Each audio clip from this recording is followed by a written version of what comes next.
형제가 연합하여 동거함이 어찌 그리 선하고 아름다운고. 같은 믿음의 백성들이 함께 예배드리는 모습이, 또 이렇게 가족들이 함께 예배드리는 모습이 선하다, 하나님 보실 때 좋다, 아름답다, 사람들이 봐도 좋다, 이제 그런 뜻입니다. 함께 예배드리는 모습 보니까 또 3대가 이렇게 앉아서 예배드리는 그 모습 너무 좋습니다. 한 가지 제가 이제 아쉬운 것은, 이제 사역이 시작된 이후로 부모님과 함께 예배드려 본 적이 거의 없다는 것이죠. 갈 수가 없는 그런 상황인데, 저는 여러분들에게 명절이나 휴가 때는 부모님과 함께 그 교회 가서 예배드렸으면 좋겠고, 또 부모님들이 자녀들 섬기는 교회 가서 같이 예배드리는 그런 시간들을 가지셨으면 좋겠습니다. 인생 살면서 가족들이 이렇게 함께 예배드리기가 쉽지 않습니다. 사역으로 빠지고 안 믿는 가족이 있고, 그런데 굉장히 귀하고 아름답고 하나님 보시기에 아름다운 일이기 때문에 그렇습니다. 개근상 같은 거 없습니다. 그냥 그 교회 가서 예배드리면 되는데, 우리 부모님께 예배드리면서 부모님에게 좀 힘도 실어주고, 또 친구분들 만나서 인사하고, 목사님께 좀 잘 부탁합니다 라고 이렇게 말씀드리고, 부모님 힘이 나죠, 신앙. 자녀들 가서 또 예배드리고, 우리 자녀 잘 부탁한다고 또 한번 또 건면하시고요. 믿지 않는 부모님 계시면 또 가서 근처에 있는 교회 한번 사정사정해서 모시고 가서 예배 한번 같이 드리고, 잘 일어나지 못하고 객지에서 막 주일 지키지 못하는 자녀 가서 또 일찍 깨워가지고 또 가서 근처에 가서 예배 드리고, 그래 함께 예배 드리는 이 모습들이 하나님 보시기에 선하다, 좋다 그러면 거기는 반드시 은혜가 있게 되어 있습니다. 여러분들 가정 모두가 하나님을 잘 섬기며 또 함께 예배드리며 함께 하나님의 영광을 위해 살아가면서 행복하게 사시고 또 행복한 믿음의 가정들 이루시기를 주님의 이름으로 축복합니다. 효는 동서고금을 막론하고 가르치고 지켜온 중요한 덕목입니다. 정상적인 모든 종교에서는 효를 가르치고 있습니다. 부모님을 섬기고 공양하는 것이 자식의 도리이고 인간의 본분이기 때문입니다. 효는 자식들에게 이렇게 호통치고 있습니다. 네 혼자 큰 줄 아냐? 효는 자식들에게 당부하고 있습니다. 부모님의 수고와 희생을 당연하게 여기지 말라. 효는 모든 사람들에게 이렇게 말합니다. 사람답게 살아야 한다. 농부가 씨앗을 사다가 땅에 심은 후에 또 이렇게 잡초도 뽑고 거름도 주고 또 농약도 하면서 많은 수고를 통해서 이제 그것에 최고의 정성을 드립니다. 그래서 가을이 오면 이제 추수를 하죠. 흡족합니다. 근데 당연하다는 듯이 내 것이라고 주장하면서 또 미안해하거나 고마워하지 않는다면 이런 물음에 귀를 기울여야 됩니다. 씨앗 안에 생명은 누가 넣은 것이냐? 적당한 비와 빛과 바람은 누가 공급한 것인가? 농부도 수고했지만 하나님께서 모든 것들을 제공하시고 더 많이 수고하셨다는 것을 잊지 말아야 되는 것입니다. 우리 인생은 누군가의 배려와 또 수고와 또 희생이 없으면 실은 잘 유지될 수가 없습니다. 그래서 수고와 희생, 또 자신에게 배려를 베푸셨던 많은 분들을 기억하는 것은 중요한 일입니다. 당연한 것이 없다고 선언하십시오. 내가 여기까지 오도록 이렇게 된 것이 당연한 것은 없다. 살아온 인생의 수고와 희생을 선물하신 분들을 기억하고 사십시오. 그리고 잠시나마 생각날 때마다 감사하십시오. 기회가 되면 더 많이 표현하십시오. 그렇게 사는 것이 인간에게서도 행복한 것이고 특별히 신앙인들에게는 더더욱 행복한 것입니다. 하나님께서 원하고 계시기 때문에 그렇습니다. 룻기에는 두 명의 여자 주인공이 있습니다. 한 사람은 룻이고 한 사람은 나오미입니다. 룻은 모압 여인이고 나오미는 유대 베들레헴 사람입니다. 룻은 며느리이고 나오미는 시어머니입니다. 이 룻기는 룻을 주인공으로 해서 읽을 수도 있고 나오미를 주인공으로 해서 읽을 수 있습니다.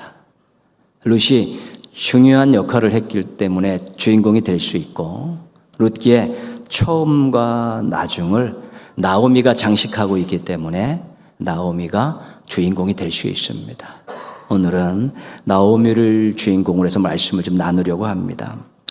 유대 베들레헴 땅에 엘리멜렉이라는 사람이 살고 있습니다.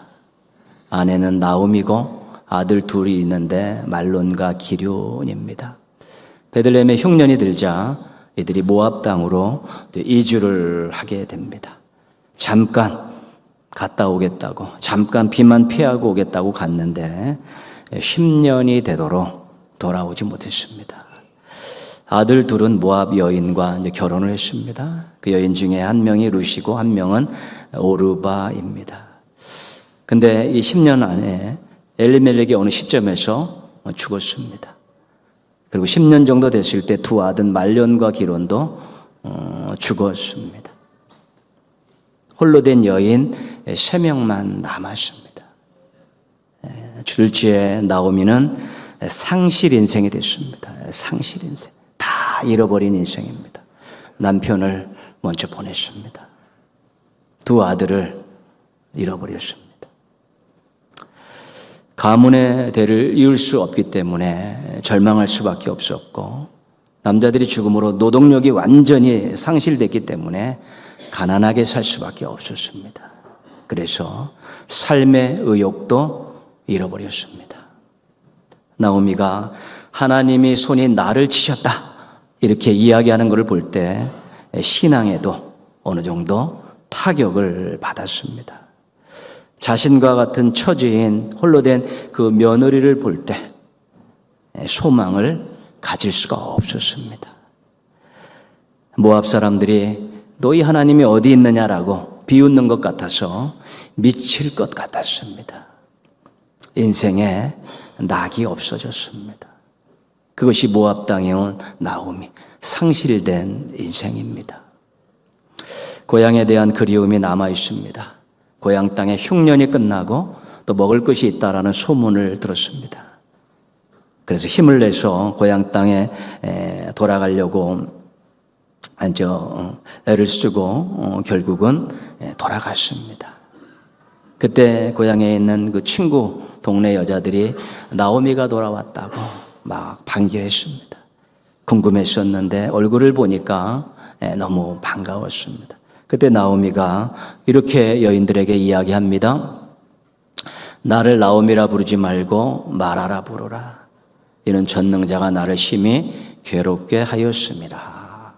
나오미는 뜻이 희락이라는 뜻이고 마라는 괴로움이란 뜻이다. 내가 나오미란 이름을 갖고 기쁘고 행복하게 살았지만 지금은 아니다. 지금 너무 괴롭다. 너무 힘들다.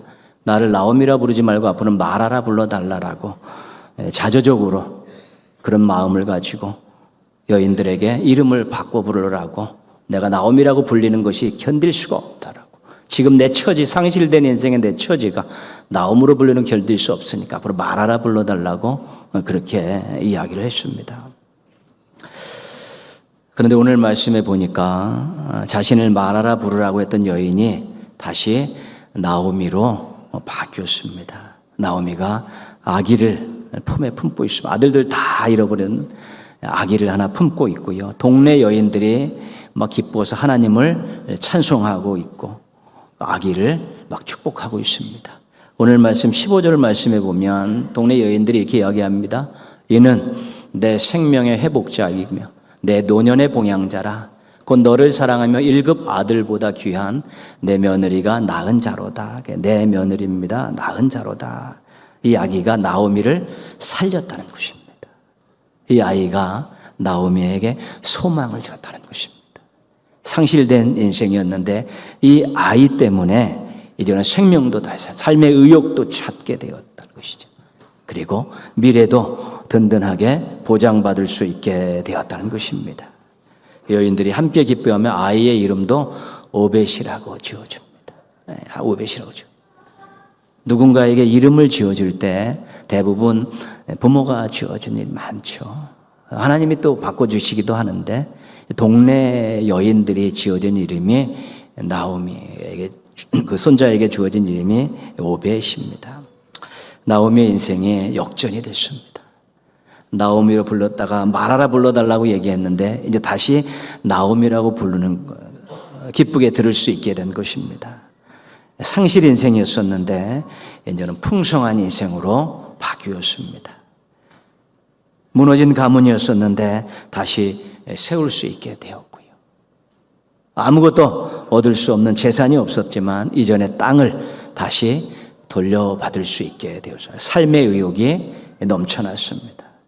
가문의 명예를 회복했기 때문에 이 아이를 바라보면서 소망을 갖게 되었고, 이제 하나님께 불평하고 또 원망하고 하나님 나를 괴롭게 하셨다고, 하나님 나를 치셨다고 그렇게 이야기하는 사람이 이제 하나님께 감사하며 찬송하게 되었다는 것입니다. 인생에 역전이 일어나는 일들은 우리 주변에도 볼 수 있고, 때로는 우리들도 또 힘들게 살았다가 또 새롭게 일어나는 것도 경험할 수 있는 것입니다. 나오미의 인생의 역전의 배후에는 하나님이 계셨습니다. 이거 우리 모두가 인정하는 것입니다. 그런데 하나님께서 사람들을 사용하셨습니다. 배려와 수고와 희생을 할 줄 아는 사람들을 나오미에게 붙여주신 것입니다. 첫 번째 하나님께서 사용하신 사람은 룻입니다. 룻. 베들레헴에서 온 가정의 룻이 시집을 가서 그 집 며느리가 됐죠. 근데 시아버지 돌아가시고 남편 죽고 또 시동생 죽고 다 죽는 그런 상황이 됐죠. 나오미가 고향에 들어가기 전에 너희들 친정에 돌아가라. 여기 니네 고향이고 친정에 가면 새로운 삶 출발할 수 있지 않겠느냐. 근데 오르바는 그 이야기를 듣고 친정으로 돌아갔는데 룻은 돌아가지 않았습니다. 거절했습니다. 그리고 나오미를 따라갔습니다. 룻이 베들레헴에 가면 이방인이기 때문에 차별을 받게 되어 있습니다. 율법적으로도 그렇게 되어 있습니다. 당시에는. 시어머니와 둘이 끼니를 걱정하며 살아야 되는 가난한 삶이 예정되어 있습니다.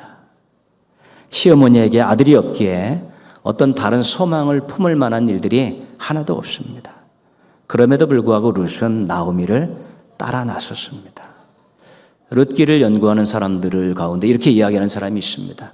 룻이 아브라함보다도 훨씬 더 큰 결단을 한 사람이다. 아브라함은 약속이 있었습니다. 네 이름을 창대케 해주겠다. 네 후손들을 번성하게 해주겠다. 너가 복의 근원, 축복의 통로로 살게 해주시겠다는 약속이 있었습니다. 근데 룻은 약속이 없습니다. 아무런 약속도 없었는데 따라 나섰죠. 아브라함은 내가 지시할 땅으로 가라, 내가 보여줄 땅으로 가라 그럴 때 그 땅이 어떤 땅인지 어디인지도 모르기 때문에 그 삶을 짐작할 수 없었습니다. 룻은 베들레헴이라는 곳에 늘 10년 가까이 살면서 어머니께 가족들에게 들었던 것이기 때문에 정보가 다 있는 것이죠. 가면 차별받고 가난하게 살 것 다 알면서도 불구하고 결단하고 나오미를 따라 나섰다는 것이죠. 그래서 아브라함의 결단보다 룻의 결단이 훨씬 더 위대하다라고 그렇게 말하고 있습니다. 약속도 없는데 가면 지질이 고생할 것 아는데도 불구하고 그 어머니를 따라서 어머니 가는 곳에 내가 죽기까지 가고 어머님의 하나님을 내 하나님으로 섬기며 살겠다 그러고 따라 붙었기 때문에 그렇습니다. 룻은 베들레헴에 와서 이삭을 주어 어머니와 끼니를 연명하며 살았습니다. 불평원망하지 않고 그렇게 살았습니다. 룻의 배려와 수고와 희생이 나오미 인생 역전에 큰 기반이 됐습니다. 룻이 없었으면 나오미의 인생의 역전은 시작도 할 수 없었습니다. 제가 말씀드린 이 배려와 수고와 이 희생이 우리 히브리어로 이야기하면 헤세드라는 것입니다. 성경에는 인애 이렇게 번역이 되어 있는데 사랑입니다. 사랑. 호세아에서 하나님께서 호세아에게 그 집 나간 그 불의한 아내를 데려와서 같이 살라고 말씀하셨을 때 그때 품었던 하나님의 마음, 그것이 헤세드입니다. 인애입니다. 사랑입니다. 그렇죠. 룻은 그랬습니다. 그런 사랑을 가지고 고생할 줄 알며 차별받을 줄을 알면서 어머니가 섬기는 하나님을 섬기기 위해서, 어머님을 봉양하기 위해서 그가 그렇게 붙어 따라가서 어머님을 배려하고 수고하고 희생을 했는데 그것이 나오미 인생의 역전에 아주 기반이 되었다는 것입니다. 두 번째 하나님께서 사용하신 사람은 보아스입니다. 보아스는 엘리멜렉 친족으로 엘리멜렉 가문에 살릴 수 있는 자격도 있고 의무도 가진 사람입니다. 보아스는 유력한 사람이기 때문에 어떤 여인들과 결혼할 수 있었습니다. 조건이 아주 잘 살았고 명망도 있었기 때문에 그렇죠. 근데 이 가문을 살리려면, 엘리멜렉의 가문을 살리고 나오미를 행복하게 하려면 룻과 결혼해야 됐습니다. 룻은 이방 여인이기 때문에 거기에 대해서 자신의 명예가 실추되는 것도 겪을 수 있어야 되고, 그 가문의 기업을 물으려고 그 가문 것을 대가를 치르고 다 사면 자신의 재산에도 막대한 피해가 있는 것입니다. 기업을 물은 첫 번째 순위를 가졌던 사람이 이것을 포기한 이유는 손해가 났기 때문에 포기했는데, 보아스는 한 것입니다. 명예가 실추가 되더라도 재산이 잃든다 할지라도 자신은 룻과 결혼하며 엘리멜렉의 가문을 살리고 또한 나오미를 행복하게 하려고 결단을 한 것입니다. 보아스가 명예와 재산의 희생을 감수하며 룻과 결혼했습니다. 자발적으로 적극적으로 행동했습니다. 이 보아스의 배려와 수고와 희생이 나오미 인생 역전에 중요한 역할을 하게 된 것입니다. 룻의 헤세드가, 룻의 사랑이 인생 역전의 기반이 되었다면 보아스의 이 헤세드, 배려와 수고와 희생이 인생 역전에 꽃을 피우게 만든 것입니다. 한 가지 더 말씀드리는 것은 동네 사람들입니다. 동네 사람들. 베들레헴에 나오미가 돌아왔을 때 홀로 돌아왔고 이방 여인 며느리를 데리고 돌아왔습니다. 차별할 수 있습니다. 그에게 고통을 가할 수도 있는데 이 동네 여인들이 잘해줬습니다. 나중에 축복하죠. 룻이 레와와 라헬의 계보를 잇는 귀한 여인이 되었으면 좋겠다라고 막 축복합니다.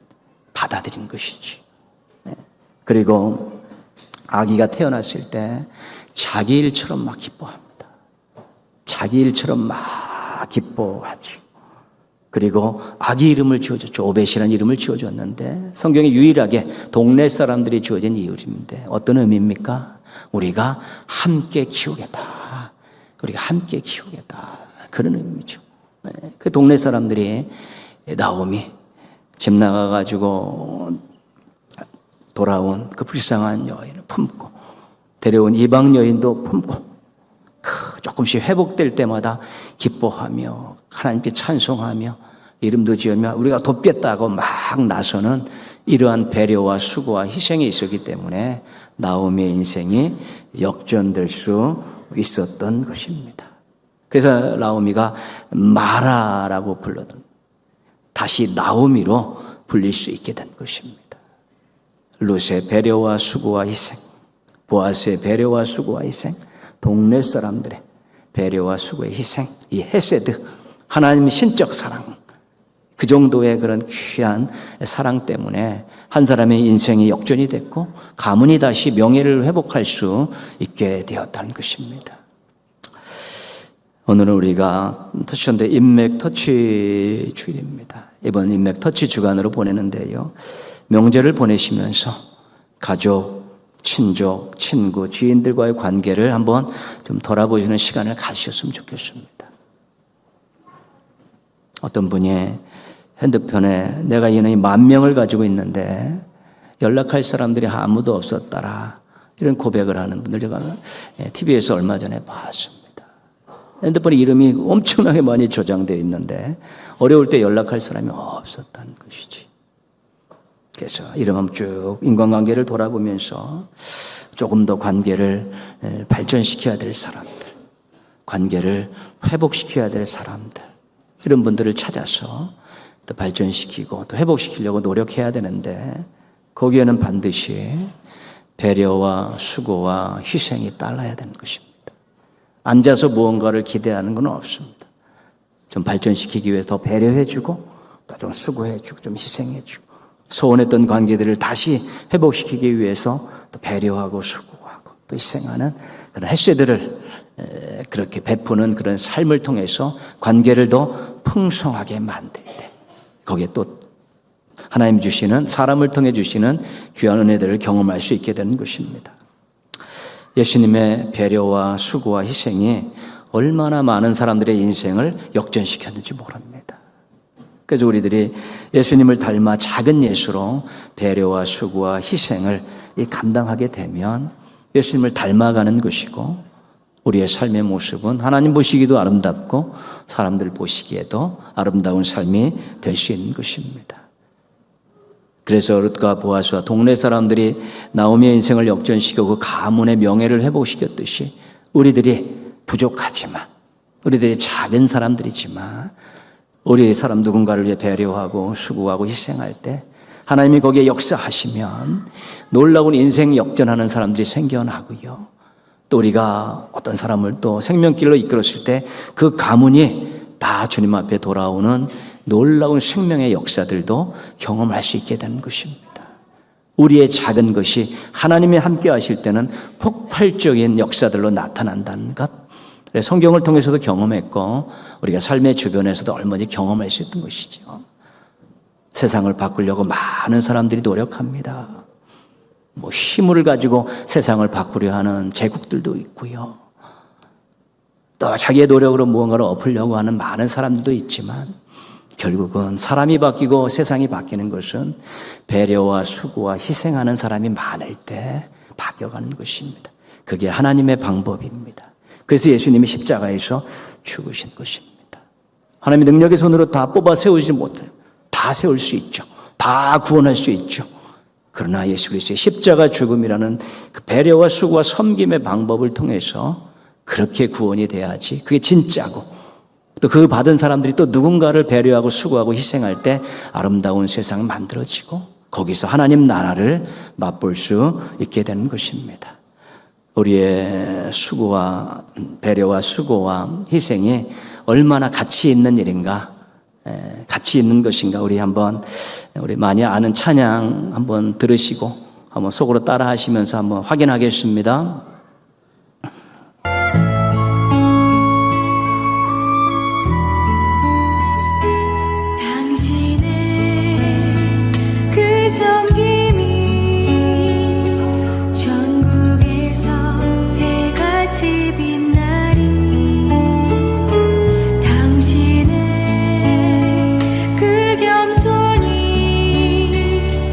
전국에서 해같이 빛나리.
섬김, 겸손, 믿음, 충성, 순종, 사랑, 찬송, 헌신, 배려와 수고와 희생의 기본적인 그런 자세와 태도와 연결되는 것입니다. 이것이 천국에서 해같이 빛난다는 것은 가장 가치 있는 일은 하나님께서 가장 가치 있게 보시는 것이고, 이 배려와 수고와 희생을 우리 주님께서 기억하신다는 것입니다. 이 배려와 수고와 희생이 예수님을 닮아가는 모습이기 때문에 천사도 흠모할 정도의 아름다운 모습이라는 것입니다. 인생 살면서 천국에서 해같이 빛나는 삶을 사셨으면 좋겠습니다.